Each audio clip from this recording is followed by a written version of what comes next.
Hi, everybody. Bill Kenny here with Meet. I am also a longtime mentor, speaker, and MC at Startup Istanbul. It's a real pleasure to have you here today, and I'm really looking forward to sharing a few thoughts in this webinar.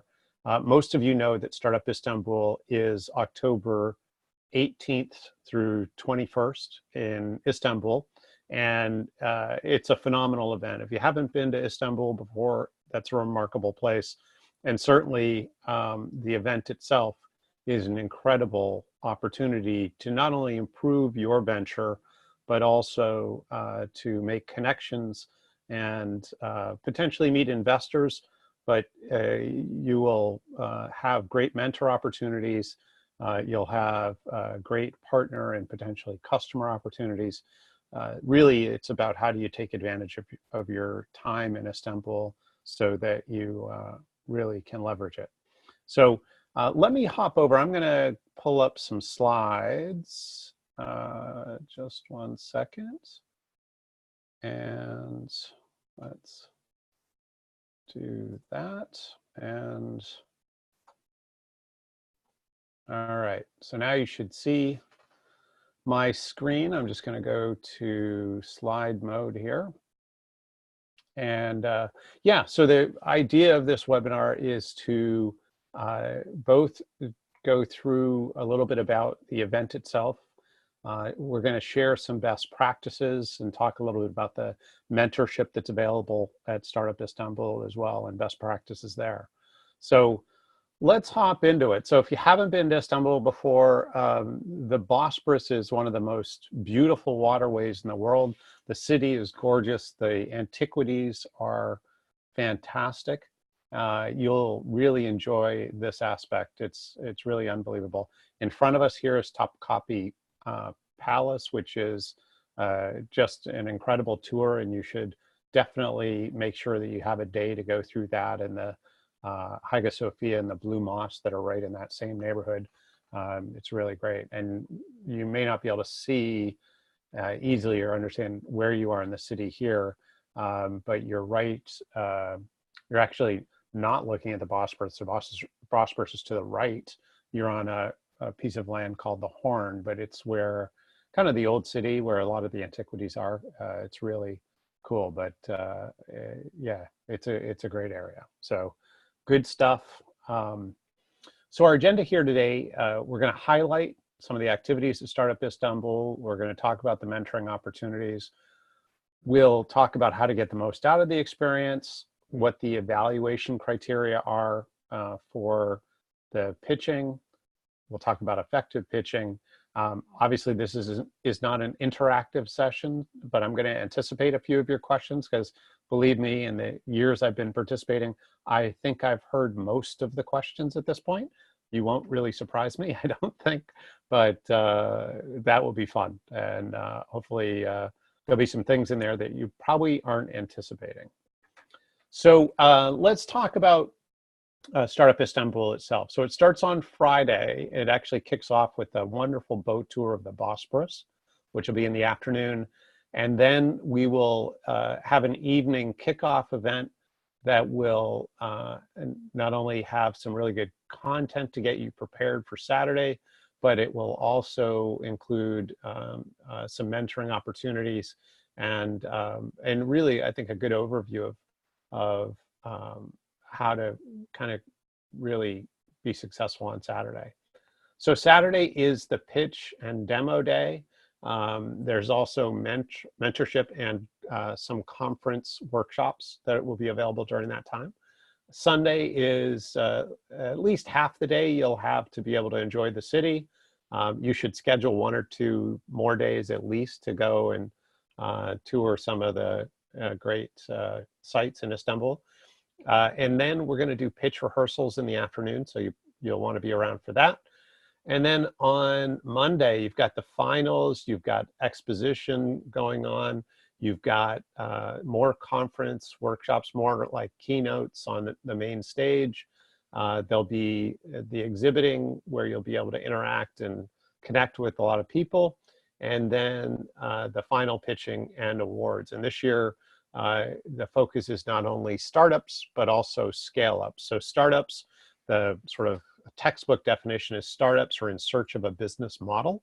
Scale ups have found the model and are now actually scaling. They're actually able to regularly and predictably or more predictably generate revenue, but they have a business model that is proven and is scalable even to a small degree.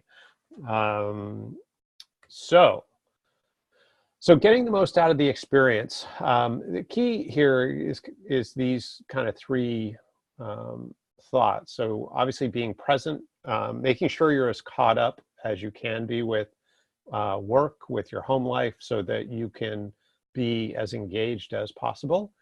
Being prepared, and we'll talk more about what that means, but ultimately coming ready and with some preset opportunities. And then being proactive, so doing the things ahead of time that will help you be successful. And quite often I'll get asked, how do I dress for this event or this opportunity or whatever?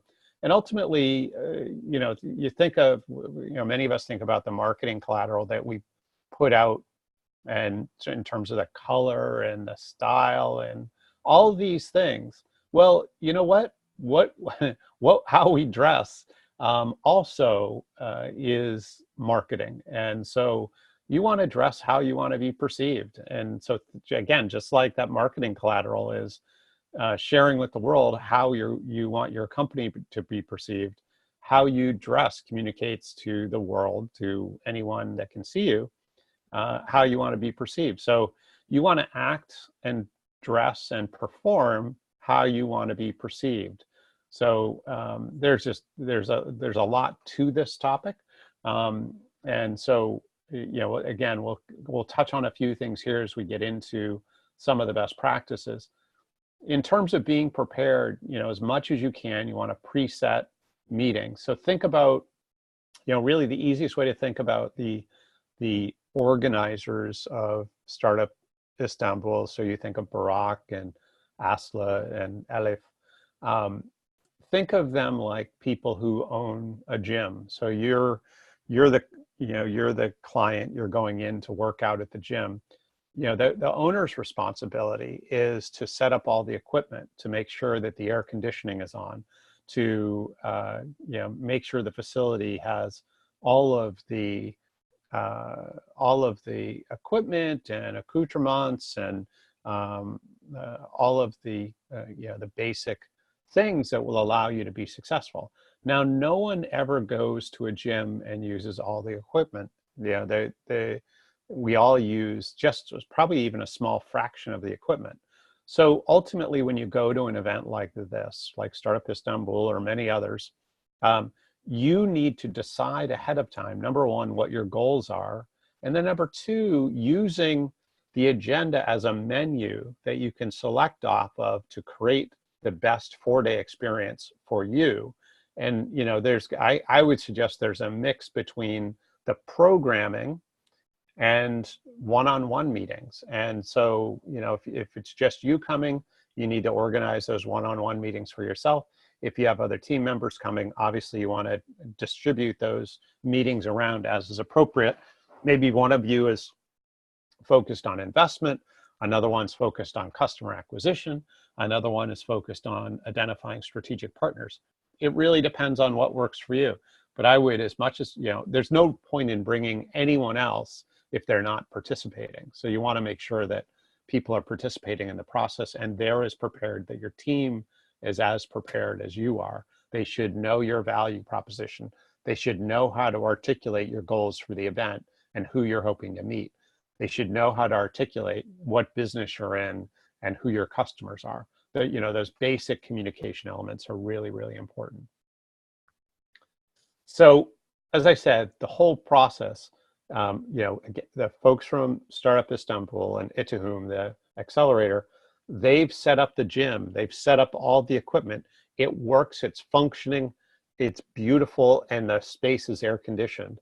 The key is now it's up to you to determine what's the right program for you and for your business.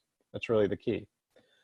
So the mentoring opportunities. So what's going to happen as you sign up for Startup Istanbul is you'll have virtual mentoring opportunities. And so you'll want to take advantage of those. Most of the time they're via Skype. And so those are really important and will help you be prepared. If your first real knowledge of or first feedback in terms of your pitching isn't until the Friday night before pitches at Startup Istanbul, that may be a little bit late. So you want to make sure that you've got some early input so that you can evolve and edit, quickly and be prepared. And these don't take long. You're talking about like a 15 to 30-minute session. And then informal opportunities. These are ones that you need to take responsibility to set up. So identify, people that are going to be attending the event, connect with them on LinkedIn, whatever you need to do, but create those meetings. Certainly the boat ride is a good place to organize those meetings, but I wouldn't wait that long. The more you can set up ahead of time, the more likely the people you want will be available. So the mentoring opportunities, certainly you want to set those up for Friday, for Saturday, potentially Sunday, and maybe even Monday. I think Monday's going to be a little bit late and people will be pretty busy all day, but certainly Friday, Saturday, and Sunday have time and you should take advantage of it.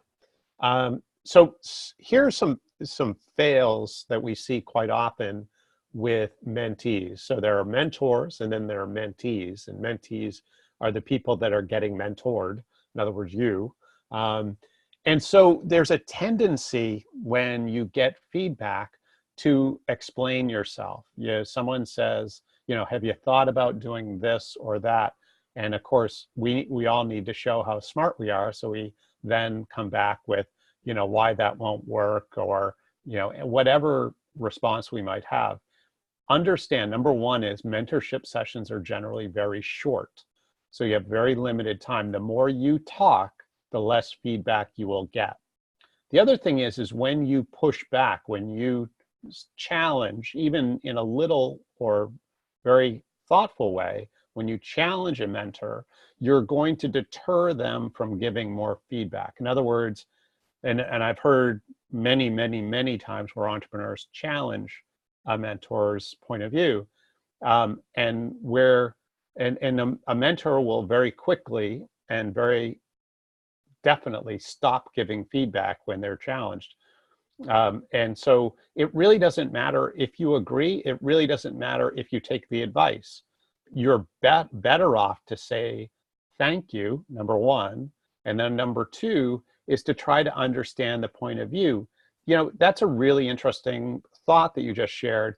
Can you tell me more about what you mean? Can you tell me more about what you see that would cause you to say that? And that way, chances are there's, not only don't we want to stilt or stop that feedback, but it's very normal that when somebody gives you feedback, the first comment is usually, it's not false, but it's not the whole truth. It's like the tip of the iceberg. It's, there's still 90% below the surface that you don't understand or see, and context that you don't have. And so asking some questions, number one, thanking them, reinforcing that, that you appreciate their feedback, but then can you tell me more about that? Can you tell me more about what you see that's causing you to say that? Will help. They'll do a bunch of things. Number one is it will allow you to discover their point of view much better. And I wouldn't hesitate to ask a couple of questions if you're, if you're sort of, this is like mining for gold. You're kind of digging a little bit and trying different veins to see if you can find the gold. And more often than not, what mentors share with you in the first sort of thought on any topic is not their whole thought. It's not even close. It's more of a hint of what they're thinking about. And it's up to us to ask questions to qualify that, to understand it. And so, yeah, it's really important to understand it. The other thing that happens when you are more thoughtful in this process is, again, think about what we just said a few minutes ago, is dress and act as you want to be perceived. So imagine a mentor seeing you being very thoughtful when they have ideas or suggestions, they are going to perceive that that's how you're going to treat customers too. In other words, when a customer has a point of view, you're very empathic and want to understand what they mean in a sincere and thoughtful way, as opposed to challenging that feedback. And so and this is how you're going to act with employees. And so what you're showing, what you're exposing them to, is a better you, and one that will build a better business, because you're not arrogant, you're not you understand that you don't know everything and don't have all perspectives, and that you have that much self-awareness. And so those are the types of people that become very investable. Those that are too certain and don't really understand what the feedback loop is about, and that discovery is about, will have a bigger challenge getting feedback and ultimately attention, because a lot of mentors are also investors. So, again, this is an opportunity for them to see you perform. Even though they're giving you feedback, you're the one that's actually performing. So the next top thought here is about teammates. More often than not in mentor sessions, and I'm just imagining in my head a mentor session with 2 or 3 or 4 team members, is there'll be one person that will pitch, they'll do their 2.5 minutes, and then the mentor will give some feedback. More often than not, those teammates sit there and just watch the dialogue.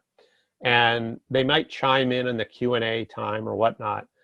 But it's crazy to me that they're not taking notes. Again, for 2 reasons. Number one is there's probably going to be some really important things said. Number 2 is that when you're taking notes, you're telling the person across from you that what you're talking about is important and that you're valuing their time. Again, everybody that's mentoring at Startup Istanbul is not being paid. They're doing it because they want to help you. They're committing their time. They're saying, family and business partners and whatnot, I am going to go to this event and help startups, global startups, do better, to be successful, because I feel it's important. I feel it's really important for them. I feel it's really important for the economy, for the global economy, for their self and personal independence, all of those things. And we need to honor that time by taking it seriously, coming prepared, and the best way to evidence how much we care is to take notes. And so we don't want to do that by recording it. We don't want to do that by typing into a computer or into a phone. We want to do that by pulling out a piece of paper and a pen. Why? Because there's no mistaking what you're doing. If you're typing into a computer or into your phone, it's pretty easy for the person across from you to perceive that you're doing email or something else. But there's no mistaking what's going on when somebody pulls out a pen and a piece of paper. So again, this is partly about recording the info, which is really important, or I should say writing down or collecting the info, that wisdom, those insights. But it's also about performing, and we need to make sure that both of those objectives are served. So the evaluation criteria, and I know there are questions around these. So there are 6 criteria: traction, problem, market, solution, team, and investment. So traction, quite clearly, is what is it? What evidence of market adoption does the company have? Obviously, the best evidence is sales, but there may be other things of evidence, like key partnerships that have been signed. Those types of things would be very valuable. Maybe you've acquired some IP. Who knows? But the more evidence you have, and again, the best evidence is sales. Why? So you can do all the surveys you want, but the only true evidence that you have an excited, passionate customer is when somebody pays you. And let's just do a little comparison. So many of you have had jobs. I've had 2 jobs. And I know if I went into my boss on one day and asked how I'm doing, my boss would generally give me really good feedback. And then if I went in the next day and I asked for a raise, the feedback they would give me would be quite a bit different. That's exactly what happens when you ask, whether it's potential customers, friends, family, mentors, whomever, for feedback. You know, is my product, is my idea good? Is this something you'd buy? You'll tend to hear things that are much more endorsing than they would be if you asked for money. And all that really matters in this process is actually sales. When you have sales, you have a lot of options that you don't have when you don't have sales. And so sales are absolutely key in making sure that you build something that there is a willing and desperate market for is really, really important. So that kind of leads into the second one. Problem. Is the problem worth solving? In other words, is there a desperate market? And is it substantial? And then the market, is there a ready market? Is it are there customers waiting for this product? The solution, is it the best way to solve the problem? The team, very important in terms of their history in this space. And then the final question for the judges is, would you invest your own money in this venture? So, you know, and people, then I'm going to anticipate one of the questions, and that is, how do I win Startup Istanbul, right? So that's a pretty normal thing. We all, you know, what's the point in going if we don't win? This is kind of like saying, how do I get an A? You know, the A students that I know didn't worry about getting an A. The A students that I know worried about learning. They worried and they were actually really passionate about learning.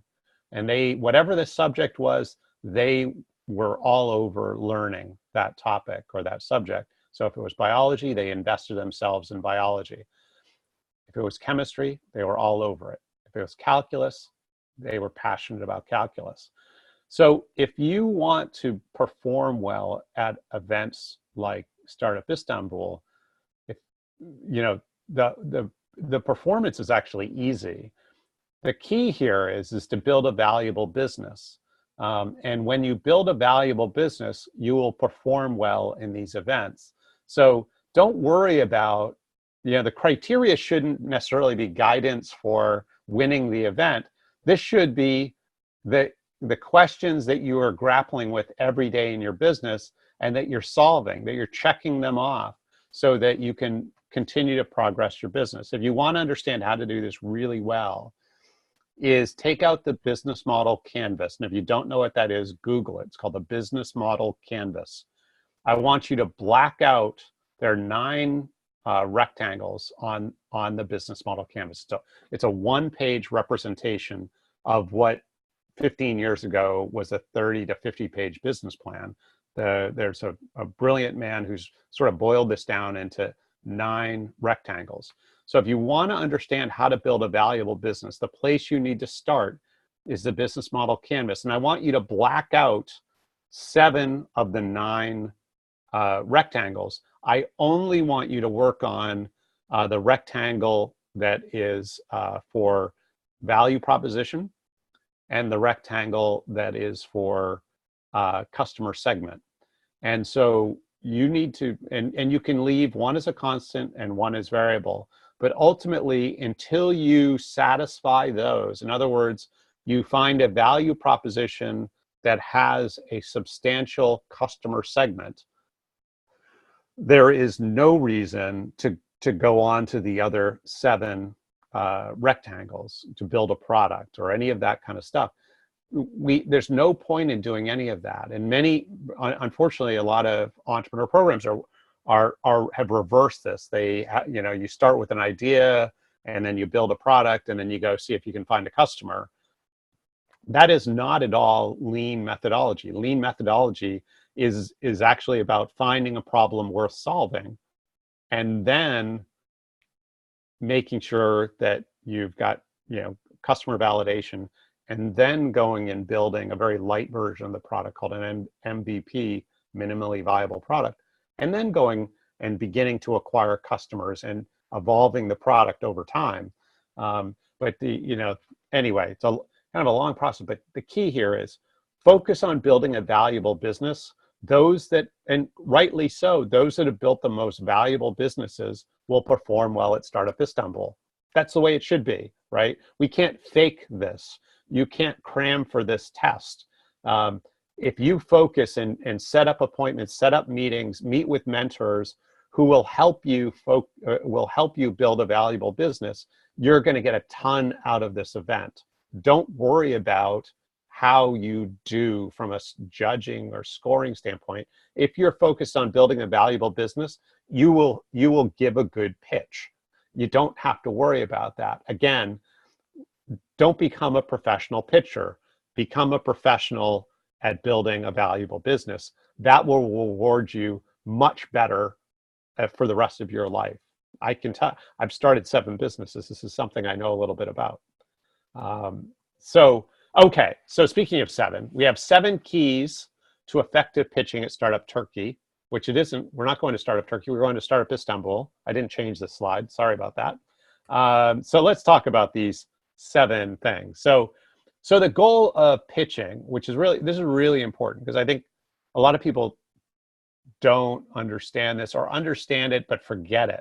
And that is, all we're trying to do is to create interest, to create a conversation. We want someone at the end of this, maybe multiple people, to come up to us after and say, wow, I'm interested in learning more. Can we sit down for a few minutes, or can we talk?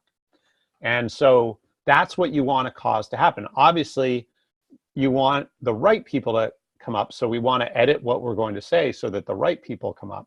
So I'm going to share the 7 things that I've learned about pitching. And I used to go to, just so you understand, I used to go to about 150 pitch events a year. So this is something I've seen a little bit of. Hopefully you get, and I've also been involved with Startup Istanbul and Startup Turkey for probably the last 5 years. So I know this audience really well, and some of the things that can be a challenge. So here are my 7 ideas. Please do with these as you will. So there's something we call the dance. So the way I guess I would start this is I'll ask you a rhetorical question, which is to ask, you're going to an event to pitch. When do you think your pitch starts? And most people will say, my pitch starts when I get up on stage, when I get to the microphone. That's absolutely incorrect. Your pitch starts as soon as the audience has awareness of you. So you're not going to pitch until sometime on Saturday. And the event starts on Friday. There's a boat tour. There's all sorts. There's an evening kickoff event. And there are opportunities that you can set up to meet with more people during the day on Friday. And so the dance has started. And as soon as we start reaching out to people, we are dancing. So we want to dress, act, and perform as we want to be perceived.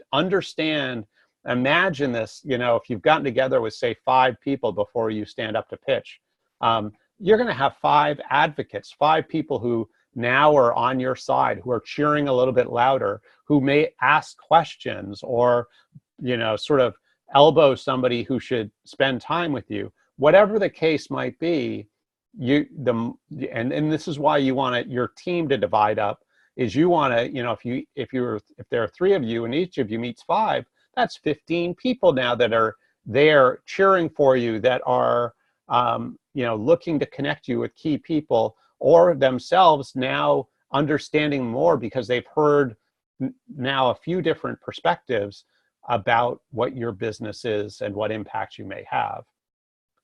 So the dance, make sure that you're prepared when you walk in the room.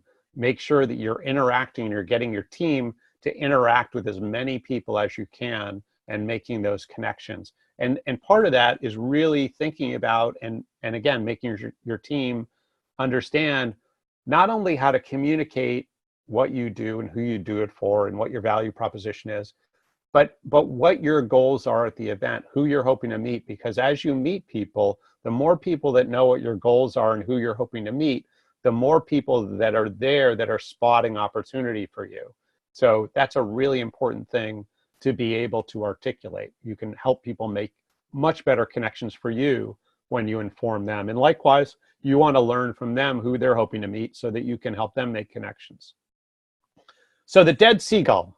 So this is always kind of a funny one. The dead seagull is the problem. This is, so when you think about, you know, and a lot of us describe the problem in a way that, you know, we're you know, trying to, you know, our technology reduces, you know, greenhouse gas or whatever that might be. But the key here is the real dead seagull is the effect on the environment without your solution. So if your solution reduces greenhouse gas, that's great. But the real dead seagull, or the real problem, is what would happen in, whether it's a specific market or you know, the global market in general. What would happen without your product, and what the marketplace would feel without your product. So, you know, if there are specific customers, you know, maybe it's Alaska, or you know, it's somewhere in the above the polar ice cap that would be particularly hard hit, or below the or in the, you know, in the southern hemisphere, or whatever it is. But the idea is to be able to articulate the effect that would happen if your product doesn't make it to market or get to certain customers. More, you know, hundreds of thousands of people will die before 2050. You know, water levels will rise and flood and create catastrophic real estate problems. Whatever it is, but the more it can be a number that you can boil this down to, you know, 100,000, 10 million, whatever it is, that it could be dollars, it could be people's lives, it could be, you know, whatever. You find something, but what is the effect of your solution on the marketplace, or the absence of your solution on the marketplace? And so again, it's really what, you know, ultimately what you're getting here is, what problem does your customer realize if they don't have your product? That's what you're selling ultimately, is being able to solve that.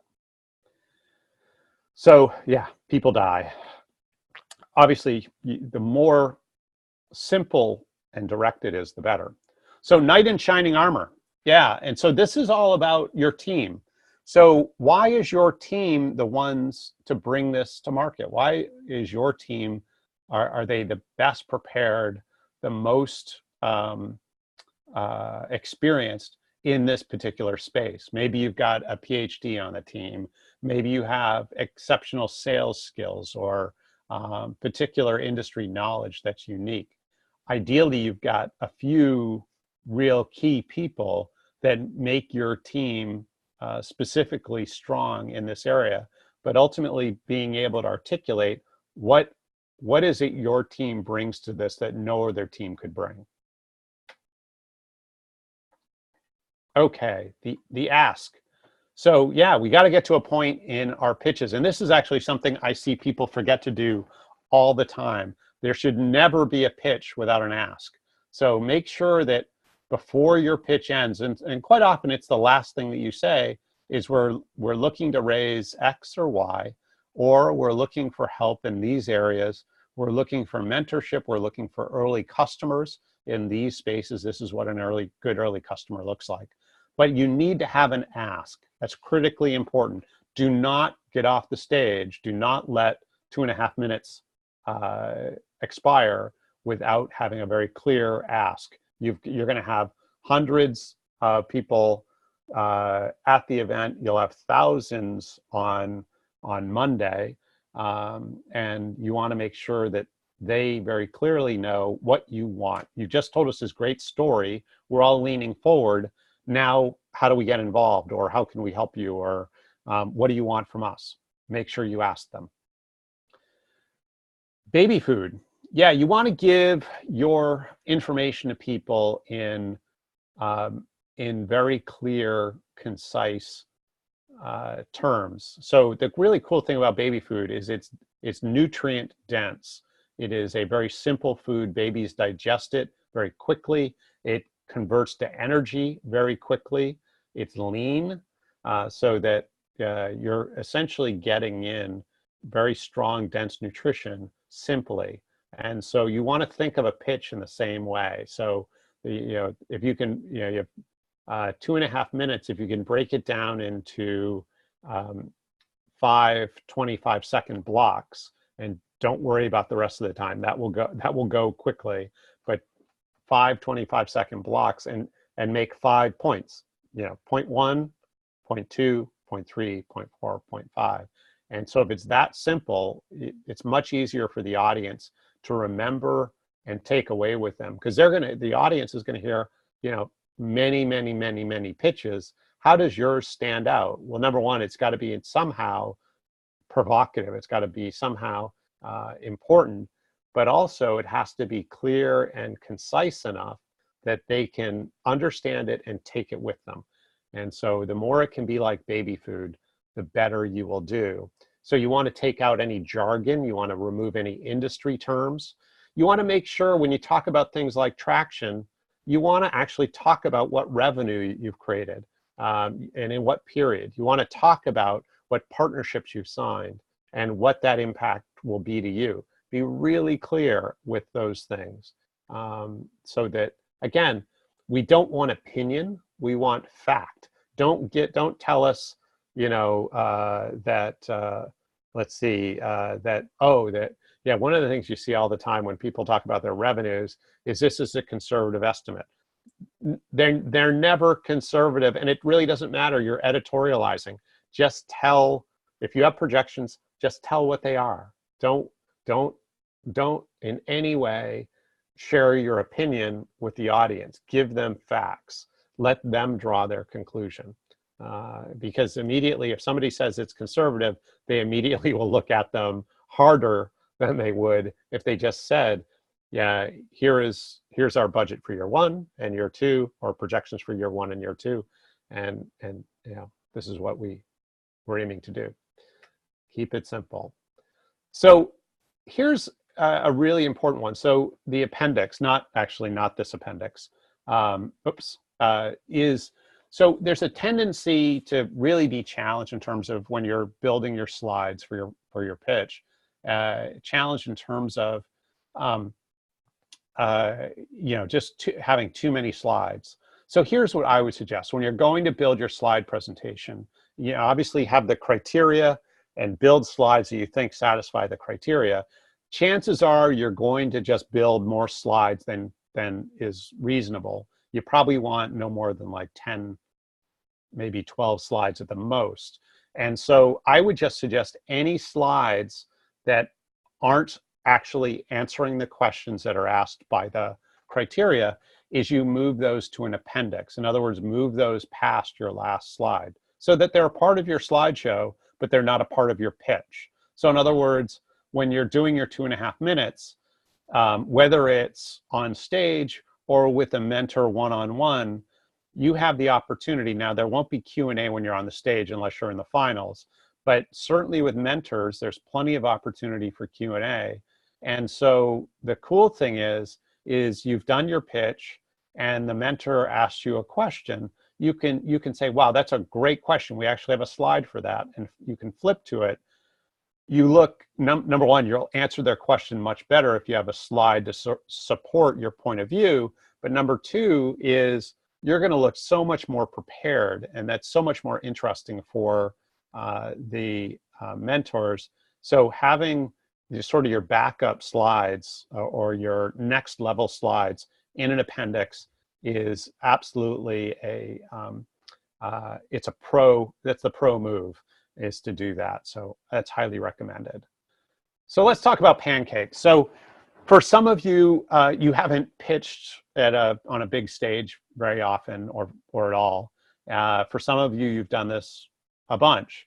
it actually really doesn't matter. I think wherever you are, and we all know this because we all do a variety of activities, and some things, you know, we're at an expert level in, and some things we're at a novice level in. So it, again, doesn't really matter. So many of you have cooked pancakes, and if you're like me, you know that when you cook pancakes, you cannot, I mean, it seems impossible to cook a good first pancake, right? The first pancake is always a throwaway. And so think of pitching the same way. So here's the thought. So if you want to cook a good pancake, the only way to cook good pancakes is to actually understand that you need to cook a bad pancake. You cannot skip that step. It is a, I don't know why. I've been cooking them for a long time. I have no idea why. But in order to cook good ones, you got to cook bad ones. And so I would suggest that it's the same thing with pitching. In order to pitch well, you have to be prepared and embrace pitching poorly. It is okay. Everybody does it. The more, and there are a variety of things here, right? In order to pitch well, you know, most of us, what am I going to say? What's the script? So we want to get that sort of, that part right.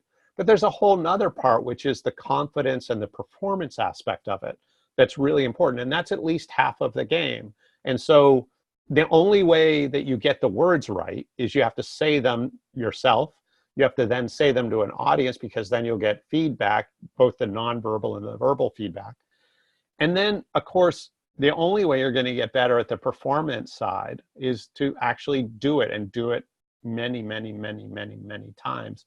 The more you do it in front of an audience, the more comfortable you'll get, not just saying your pitch to an audience, but actually just generally speaking to an audience. And certainly take as many opportunities as you possibly can to speak in front of audiences. That will help your pitching immeasurably. So again, embrace wherever you are in pitching, whatever your comfort level is in public speaking.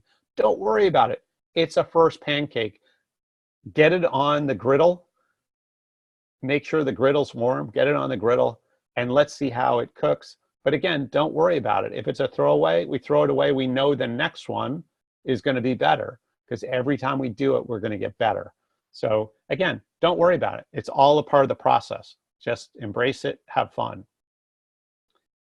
So I kind of answered this question a little bit ago. This isn't winning, again, sort of you've already won. But I think beyond that, that you're going to win by what you do. If you leave with on a better pathway to building a valuable business than when you came in, then you've done well. And so everything you do should be lined up with that objective. The people you meet and you target meeting and you set appointments with should be strategic for you in terms of helping you build that valuable business. So they might be strategic partners, they might be investors, they might be potential customers. Whoever they are, make sure that they line up with that outcome in mind, building a valuable business. That's how you win. If you get a trophy at the end, that's great. It's a kind of a PR moment. But you know, again, you don't have to worry about getting good PR or a good investment if you build a valuable business. Guess what? The press and investors find you if you're building a valuable business. The investors, all they care about is making money. So that, I mean, they hunt you down if you're actually doing something that is a scalable business. That's not a problem. And likewise, the press finds you if you're beginning to staff up, if you're starting to hire people. All that is all good stuff. So I'm going to come back on screen. Let's see if I can do this effectively. There I am. Cool. So I hope you found this helpful. It's, you know, this is one of those things as you think about going to Startup Istanbul. Yeah, I would boil this down to a couple of thoughts. Number one, if you haven't registered yet, do. This will be really a life-changing experience. And again, the more that you put into it ahead of time, the more you're going to get out of it. But you'll create lifelong friends through this experience. And I'm not sure if Barak has shared these statistics with you, but I don't have the exact statistics for this version of Startup Istanbul, but normally there are more than 100,000 applicants, and I believe we're somewhere up around 120 or 130,000 applicants. So you being invited is a massive honor. Those applications come from somewhere between 140 and 150 countries. So it's an incredible global experience. Certainly MENA, certainly Africa, a good part of Europe, Asia, some of the Americas will be represented there. It's really, really a phenomenal opportunity to make global connections, to really learn the global language of commerce, which is critically important.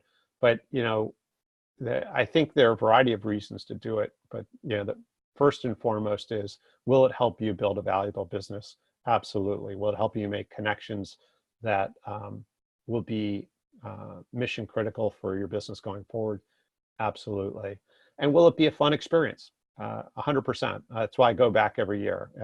It's been fantastic to be a part of. Again, I would highly recommend that you sign up if you haven't. Number two is preparation. Once you've committed, then make sure you write out goals with your team. Make sure you divvy up responsibility and that your team is involved and that they're very prepared in terms of their ability to talk about the company and your goals and who you're hoping to meet and your value proposition just as fluently as you are. And then also preset as many meetings as you can with strategic opportunities. All of those things are very important. But I did want to make sure that I get this information to you today.